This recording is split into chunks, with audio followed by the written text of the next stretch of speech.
Every nation on earth is in debt, rich or poor, powerful or fragile, democracy or empire. This is not a coincidence, and it is not a failure. So we must ask a difficult question. If debt is so dangerous, why does every modern state depend on it? Who is the lender, who is the borrower, and who truly pays the price? To understand this, we must go back to where debt first became power. Long before banks existed, debt was already shaping civilization. In ancient Mesopotamia, temples and palaces acted as financial centers. They stored grain, silver, and land records.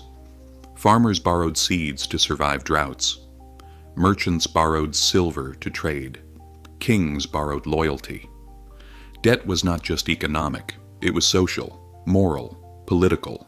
Fail to repay and you lost your land, your freedom, sometimes your family. Debt was control, written into clay tablets. Rome expanded faster than its treasury. Armies needed pay, roads needed stone, wars needed time. So Rome borrowed, from elites, from financiers, from tomorrow. Conquest paid interest, until it didn't. When expansion slowed, the math broke. Rome debased its currency, raised taxes, pressed harder on its citizens. Debt didn't destroy Rome overnight. It hollowed it out, slowly. In medieval Europe, kings ruled, but bankers financed. Wars were fought with borrowed money. Crowns were mortgaged. Thrones depended on credit.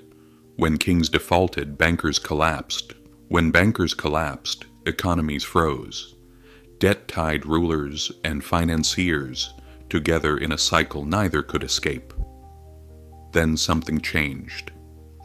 Debt stopped being an emergency and became policy. States no longer borrowed only in crisis. They borrowed to grow, to stabilize, to survive. Gold limits disappeared. Paper promises replaced metal. Debt became permanent. And once debt is permanent, repayment is no longer the goal. When a nation is in debt, what does that actually mean? The country owes money to itself, to its citizens, to financial institutions, to foreign holders. But the system is designed so it never truly ends. Old debt is paid with new debt. Interest becomes obligation. Obligation becomes discipline. Debt keeps governments predictable, controllable, dependent. Debt doesn't disappear. It is paid through inflation, through reduced services, through shrinking purchasing power. Not all citizens feel it equally. Those with assets are protected. Those with wages are exposed. Debt quietly transfers wealth without a vote, without a law, without resistance. So who controls the money? Governments issue it, banks distribute it, markets discipline it, but no one fully controls it. The system controls itself, through incentives, pressure, and fear. And debt is the glue holding it together. Debt keeps nations running. It funds growth, it prevents collapse, but it also limits freedom. So we must ask, can a society ever be truly independent when it is permanently in debt?